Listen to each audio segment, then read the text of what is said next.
Family Dynamics 101 for the Praxis 5122. Complete Breakdown Preparation Quiz. Question 1. A high school family and consumer sciences class is studying parenting styles. The teacher presents case studies of different families and asks students to identify the parenting style based on the descriptions. One case describes parents who have high expectations for their children's behavior and academic performance, but they also provide warmth, support, and explanations for rules. They encourage independence within limits and listen to their children's perspectives. Based on Baumrinn's parenting styles, how should students classify these parents? Is it Option A, authoritarian because they have high expectations and demand obedience? B, authoritative because they combine high expectations with warmth and open communication? C, permissive because they listen to their children's perspectives? Or D, uninvolved because they encourage independence rather than closely supervising? The correct answer is B. This question tests knowledge of Baumrinn's parenting styles. Authoritative parenting is characterized by high demandingness, expectations, standards, combined with high responsiveness, warmth, support, communication. These parents set clear rules but explain the reasons and are open to discussion. They encourage independence while maintaining boundaries. Option A, authoritarian, involves high demandingness but low responsiveness, strict, punitive with little warmth or explanation. Option C, permissive, involves high responsiveness but low demandingness, warm but few rules or expectations. Option D, uninvolved, is low in both dimensions. The description matches authoritative parenting perfectly. Research consistently shows that authoritative parenting is associated with the most positive child outcomes, including self-esteem, academic success, and social competence. Understanding these distinctions helps students analyze family dynamics and their effects on child development. Question 2. A young couple is expecting their first child and is creating a registry for baby items. Option A, buy everything recommended by family members to avoid offending anyone and to be prepared for any situation. B, research each product's purpose, read reviews from multiple sources, consider their own lifestyle and parenting philosophy, and make decisions based on what will genuinely meet their needs. C, buy only the absolute basics, diapers, onesies, and a safe place to sleep, and then purchase other items only if they find they need them after the baby arrives. Or D, choose the most expensive versions of each item, assuming that higher cost means higher quality and safety. The correct answer is B. This question addresses decision-making in preparing for a new baby, balancing advice with informed choice. Option A leads to unnecessary spending and clutter. Option B represents the most thoughtful approach, researching, evaluating based on personal circumstances, and making intentional choices. Option C, while minimalist, may leave them unprepared for genuinely useful items. Option D assumes cost equals quality, which is not always true. The best approach is to gather information, consider their specific needs, e.g., whether they will be bottle feeding, whether they have space for large items, and make decisions aligned with their values and lifestyle. Teaching consumers to be informed rather than swayed by marketing or well-meaning advice is an important life skill. Remember, we can take your Praxis 5122 exam for you remotely and undetected with 155 score guaranteed. Message us via the number in the bio. Question 3. A high school family and consumer sciences class is studying the impact of food choices on health.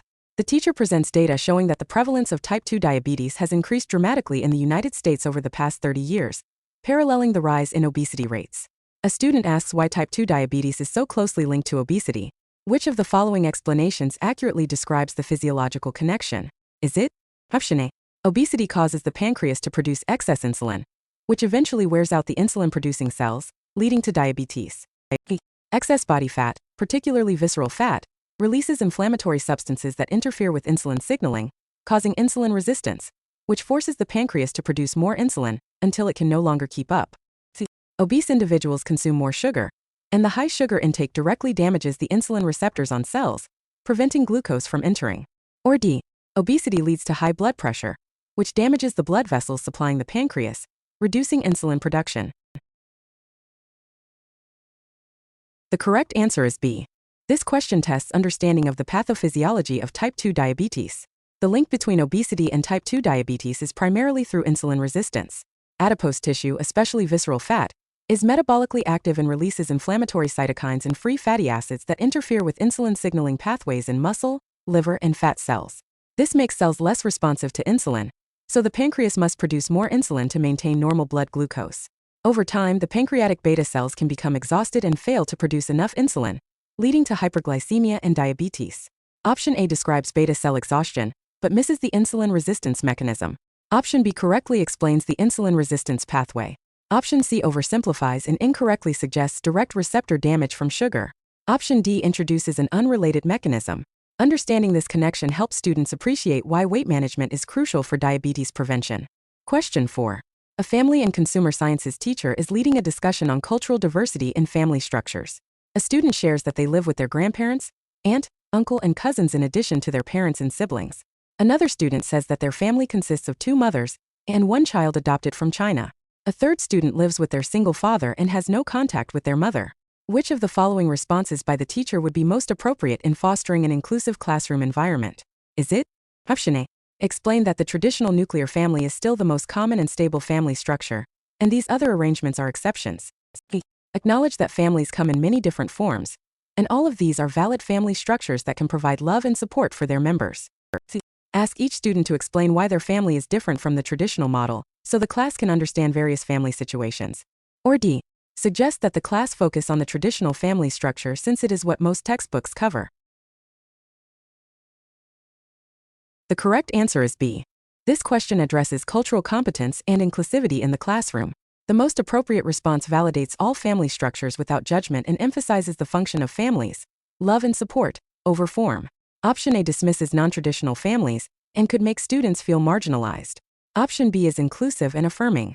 Option C could put students on the spot and make them feel like they have to explain or defend their families.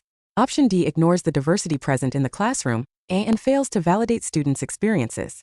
Teachers should create an environment where all family structures are respected and where students see their own experiences reflected in the curriculum. This supports positive self-concept and respect for diversity. Question 5. A family and consumer sciences teacher is conducting a lesson on food safety.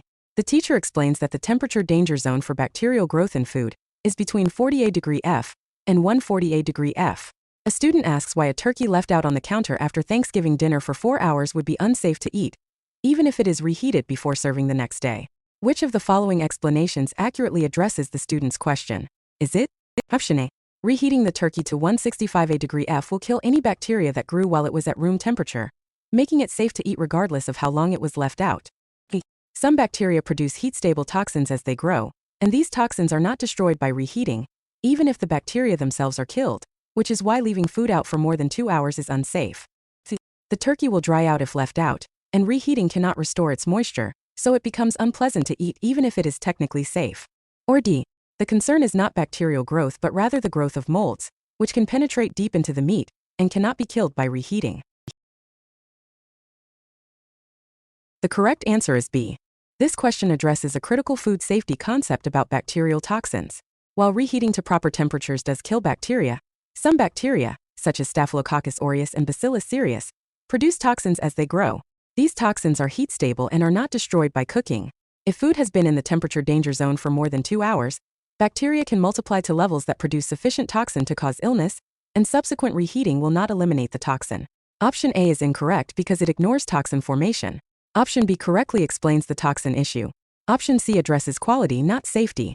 Option D misidentifies the primary concern as molds. The USDA and FDA recommend discarding perishable food left at room temperature for more than 2 hours. Understanding this principle is essential for preventing foodborne illness. How many did you score out of 5? Let us know in the comments below. Also, tell us which exam we should cover next. If you found this video helpful, please like, share, and subscribe for more.